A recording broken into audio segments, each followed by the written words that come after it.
जय श्री राम मित्रों, आपका स्वागत है आपके YouTube चैनल सनातन भक्ति सागर पर। पिछले भाग अर्थात भाग 29 में हम लोग देख चुके थे कि मेघनाथ रावण का जो बड़ा पुत्र है, जिसे इंद्रजित कहा जाता है, जिसने इंद्र को ही जीत लिया था, वो रावण का पुत्र हनुमान से युद्ध नहीं करके दौड़े दौड़े चला आता है युद्ध करने के लिए प्रभु श्री राम के ऊपर, और तीर चलाता है। लेकिन प्रभु श्री राम हंसी हंसी में ही उसका जो तीर था उसे काट देते हैं बीच से ही। उसके बाद देखिए क्या होता है। देखी प्रताप मूढ़ खिसियाना, करे लाग माया विधि नाना। जिमी को करे गरुड़ से खेला, डर पावे गही स्वल्प सपेला। अर्थात श्री राम जी का प्रताप सामर्थ्य देखकर वह मूर्ख लज्जित हो जाता है और अनेक प्रकार की माया करने लगता है। जैसे कोई व्यक्ति छोटा सा सांप का बच्चा हाथ में लेकर गरुड़ को डराने का कोशिश कर रहा होता है। अर्थात प्रभु श्री राम इसके तीर को बहुत आसानी से काट देते हैं, जिससे ये काफ़ी लज्जित भी होता है। जिस तीर पर उसे, जिस शक्ति पर बहुत अहंकार था, उसे तो प्रभु श्री राम हंसी हंसी में उसी तरह काट देते हैं जैसे एक छोटा सा बच्चे का, सांप के बच्चा को गरुड़ ऐसे ही उठाकर फेंक देता है।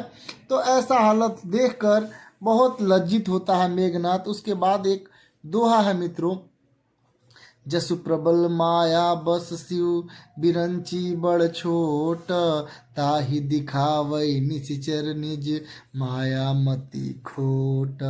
शिव जी और ब्रह्मा जी तक बड़े छोटे सभी जिनकी अत्यंत बलवान माया के वश में है, नीच बुद्धि निशाचर उनके सामने माया दिखलाता है। मेघनाथ अज्ञानी है, अहंकारी है, उसे पता नहीं है कि प्रभु श्री राम कौन है। वो प्रभु श्री राम है जो शिव जी और ब्रह्मा जी भी जिनके सामने, जिनके माया के सामने उनके वश में आ जाते हैं और उन्हीं के सामने ये अपना माया दिखा रहा है। और देखिए क्या होता है। नभ चढ़ी बरस विपुल अंगारा, महिते प्रगट होही जलधारा।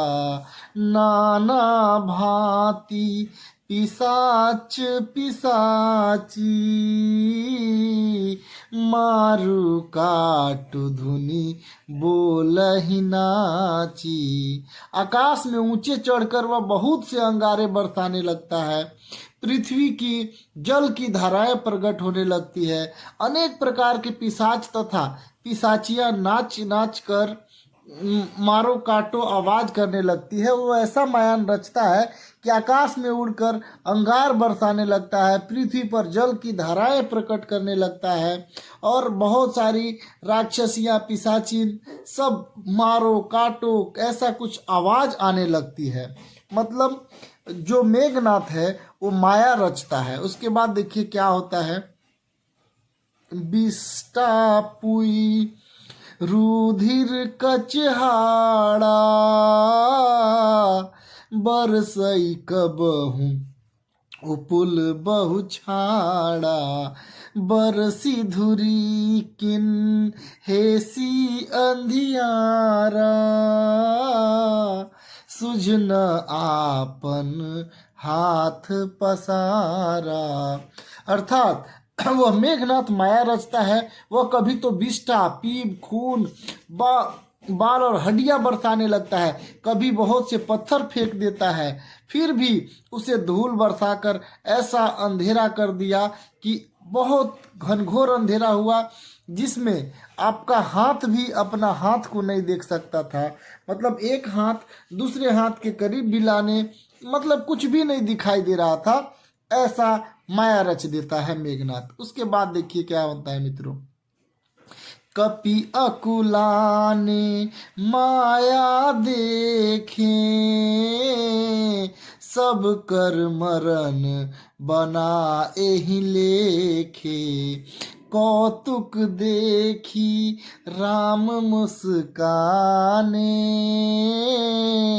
भय सभीत सकल कपि जाने। अर्थात ये माया देखकर वानर लोग अकुला उठते हैं, भयभीत हो जाते हैं। वे सोचने लगते हैं इस हिसाब से और इसी तरह रहा तो सबका मरण आ बना है। यह कौतुक देखकर प्रभु श्री राम मुस्कुराते हैं और वो जान लेते हैं कि सभी वानर भयभीत हैं। अर्थात इस तरह का माया देखकर जो वीर वानर थे भयभीत हो जाते हैं और सोचने लगते हैं कि अगर ऐसा ही रहा माया तब तो हम लोग की मृत्यु निश्चित है। लेकिन इन सभी वानरों का भय को प्रभु श्री राम समझ जाते हैं और वो मुस्कुराने लगते हैं। उसके बाद देखिए क्या करेंगे प्रभु श्री राम। एक बाण काटी सब माया, जिमि दिन कर हर तिमिर निकाया, कृपा दृष्टि कपि भालु बिलो के, भय प्रबल रन रहहि न रोके। तब श्री राम जी एक ही बाण से सारी माया को काट डालते हैं, जैसे सूर्य का अंधकार समूह हर लेता है।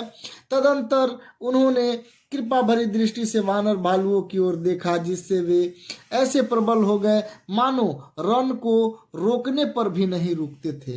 अर्थात प्रभु श्री राम ने एक ऐसा तीर चलाया कि सारा माया नष्ट हो गया और वानर के अंदर फिर से वही शक्ति आ गई। और ऐसी प्रबल शक्ति आ जाती है कि अगर वानरों को अभी कोई कहे कि युद्ध मत करो, लेकिन फिर भी वो रुकने वाली नहीं है। ये प्रभु श्री राम का ऐसा पराक्रम है और उनकी ऐसी कृपा है। दोहा है आगे मित्रों।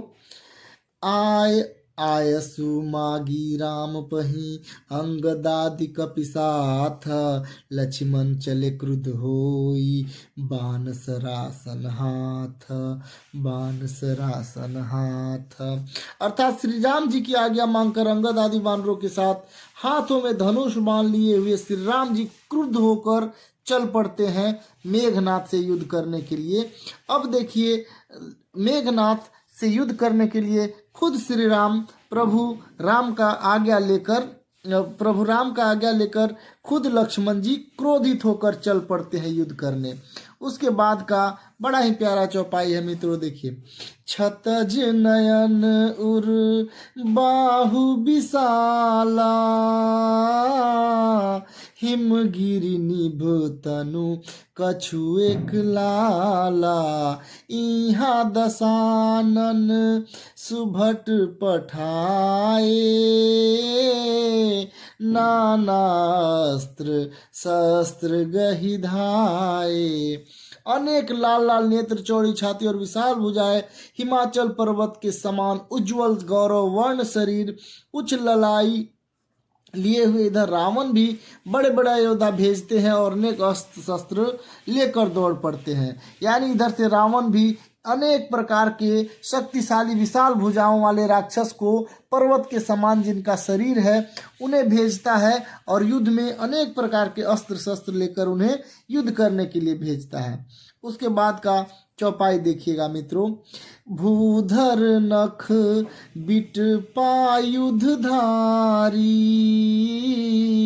धाय कपि जय राम पुकारी, भीरे सकल जोरी ही सन जोरी, इत उत जय इच्छा नहीं थोरी। पर्वत, नख और वृक्ष रूपी हथियार धारण किए हुए वानर श्री रामचंद्र की जय जयकार पुकारते हुए दौड़ते हैं। वानर और राक्षस सब एक जोड़ी से भीड़ जाते हैं और उधर दोनों की जय की इच्छा कम न थी।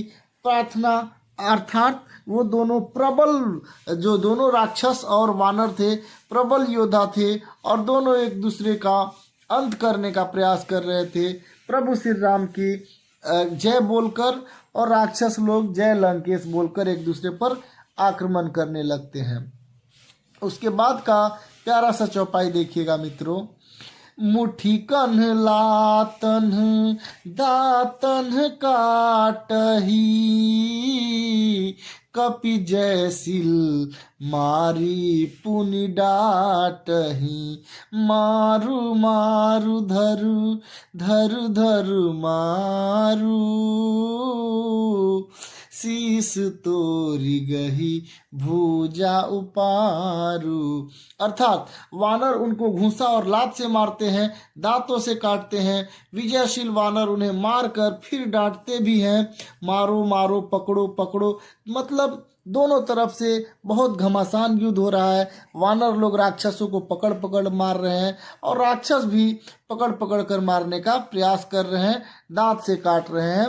दोनों में भयंकर युद्ध चल रहा है। उसके बाद का चौपाई है मित्रों, असिरो पूरी रही रही नव खंडा, धावहि जह तह रुंड प्रचंडा, देखहि कौतुक नभ सुर वृंदा, कबहु कबिस्मय कबहु अगंदा। इस चौपाई का अर्थ देखिए मित्रों क्या है कि 9 खंडों में ऐसी आवाज भर रही है कि प्रचंड रुंड धड़ जहां तहां दौड़ रहे हैं। आकाश में देवतागण यह कौतुक देखकर हैरान है और उन्हें भी खेद होता है, कभी आनंद आता है। यानी ऐसी मार काट को देखकर सारे देवता लोग भी व्याकुल हैं और बहुत प्रसन्न भी हैं, कभी कभी दुखी भी हो जा रहे हैं। अर्थात जब वानर लोग मारे जाते हैं तो देवता लोग दुखी हो जाते हैं, लेकिन राक्षस जैसे ही मारे जाते हैं तो सभी देवता जो आकाश में थे वो काफ़ी प्रसन्न होते हैं। तो ये है। इसके बाद का एक दोहा है, इसी भाग में पूरा करना चाहूँगा मैं। रुधिर गाढ़ भारी भरी जमियो ऊपर धुरी उड़ाई, जनु अंगार रसिन्ह पर मृतक धूम रहो छाई, मृतक धूम रहो छाई। खून गड्ढों से भर भर कर जम गया है और उस पर धूल उड़कर पड़ रहा है। वह दृश्य ऐसा मानो अंगारों और ढेरों राख सा बिछा हुआ है।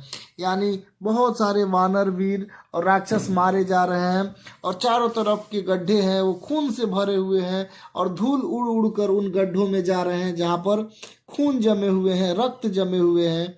और ऐसा लग रहा है मानो अंगार ढेर पर राख बिछी हुई है। जो रक्त है लाल लाल अंगार जैसा है और उस पर राख बिछी हुई है, ऐसा प्रतीत हो रहा है। तो ये था भाग नंबर 30 मित्रों।